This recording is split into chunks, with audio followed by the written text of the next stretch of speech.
தமிழ்நாடு புதுச்சேரி மாநில கட்டிடப் பொறியாளர்களின் மண்டல சிறப்பு கூட்டம் கோத்தகிரியில் நடைபெற்றது. இதில் இரு மாநில கட்டிடப் பொறியாளர்கள் அமைப்புகளின் முக்கிய பொறுப்பாளர்கள் கலந்து கொண்டனர்.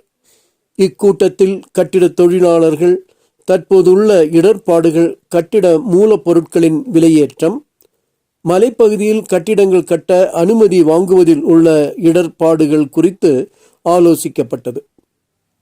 மேலும் ஆற்று மணலை பயன்படுத்த அனுமதி வழங்க வேண்டும் என்பன போன்ற பல்வேறு தீர்மானங்கள் நிறைவேற்றப்பட்டது. இக்கூட்டத்திற்கான ஏற்பாட்டை நீலகிரி பொறியாளர்கள் சங்கம் செய்திருந்தது. இங்கே கருத்துரைகள் எல்லாம் சொன்னாங்க.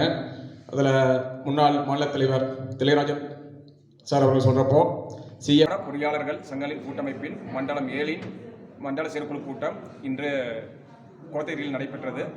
இதில் பல்வேறு தீர்மானங்கள் நிறைவேற்றப்பட்டுள்ளன. குறிப்பாக இன்றைக்கி கட்டடப் பொருட்கள் விலை உயர்வு என்பது தொடர்ந்து அதிகரிச்சுட்டே வருது. ஒரு வருடத்துக்குள் 2 முறை கிரசர் எம்சாண்ட் பிசாண்ட் ஜல்லி விலையை ஏற்றிருக்கிறாங்க. இப்போ மீண்டும் உயர்த்துவதை அறிவிச்சிருக்கிறாங்க. இதனால் கட்டுமான தொழில் மிகப்பெரிய பாதிப்புக்கு ஆகக்கூடிய ஒரு சூழ்நிலையும், இந்த கிரசர் பொருட்கள் விலை உயர்வை உடனடியாக அதை ரத்து செய்யணும், பழைய விலைக்கு கொடுக்கணும். அப்போ தான் அந்த கட்டுமான தொழில் சிறப்பாக நடைபெறும் என்பதை சொல்லிட்டு அது அரசாங்கம் அதுக்கான நடவடிக்கை எடுக்கணும் அப்படிங்கிறத கேட்டுக்கிறோம். அதே போல் இந்த நீலகிரியில் கட்டட அனுமதிக்கு பல பிரச்சனைகள் இருக்கிறதுனால அவங்களால கட்டடங்கள் ஆரம்பிக்க முடியாத ஒரு சூழ்நிலை இருக்குது. இங்கே நம்ம இயற்கையை பாதுகாக்கணும், அது யாருக்கு எந்தவித மாற்ற கருத்தும் கிடையாது. அதே சமயம் இந்த மக்களை பாதுகாக்க வேண்டிய பொறுப்பும் இருக்குது. அந்த கட்டடத்தினுடைய உயரம் மற்ற மலைவாழ் இடங்களுக்கு இருக்கிற மாதிரி அதிகப்படுத்தி தரணும். 7 மீட்டருங்கிறத 10 மீட்டராக அதிகப்படுத்தி கொடுக்கணும். இப்போ அதான் கட்டிட பொருட்கள் விலை உயர்வுங்கிறது பெரிய பிரச்சனையாக இருக்குது. அதுக்கு இப்போது எம்சாண்ட் பிசாண்ட் கிரசர் அவங்களுடைய விலை உயர்வு காரணமாக இருக்குது. இது குறைக்கிறதுக்கு நடவடிக்கை எந்தவித ஒரு ரீசனுமே இல்லாமல் பண்ணியிருக்கிறாங்க. ஒன்று, அதுக்கு ஆற்று மணலை எடுக்கிறதுக்கு அரசாங்கம் அனுமதி எந்தெந்த குவாரிகள் எடுக்க முடியுமோ அதை ஆராய்ந்து ஆற்று மணலை எடுக்கிறதுக்கான அனுமதியை அரசாங்கம் கொடுக்கணும். அது குறிப்பிட்ட அளவு, நீதிமன்றம் ஏற்கனவே சில தீர்ப்புகள் வழங்கியிருக்குது, குறிப்பிட்ட அளவு எடுங்கன்னு சொல்லி. ஒரே இடத்துல அதிகமாக வெட்டி எடுக்கிறதுங்கிறதா பிரச்சனை. ஒரு குறிப்பிட்ட அளவு கிராஜுவலாக எடுத்துகிட்டு இருந்தாங்கன்னா அது எந்த வித பிரச்சனையும் இருக்காது. வெள்ளம் வரப்போ அது மறுபடியும் ரீஃபில் ஆகிக்கும்.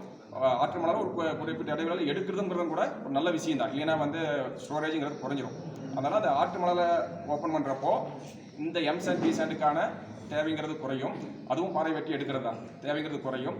அப்போது அந்த விலை உயர்வு குறைவதற்கான வாய்ப்பு இருக்குங்கிறனால ஆற்று மணலை பயன்படுத்துறதுக்கு, அதே சமயம் வெளி மாநிலங்களுக்கு இல்லாமல் நம்ம தமிழ்நாட்டுக்கு மட்டும் அது கட்டட பொருட்களுக்கு அளவான வகைகள் எடுக்கிறதுக்கான முயற்சியை அரசாங்கம் எடுத்து தரணும் அப்படிங்கிறத கேட்டுக்கணும்.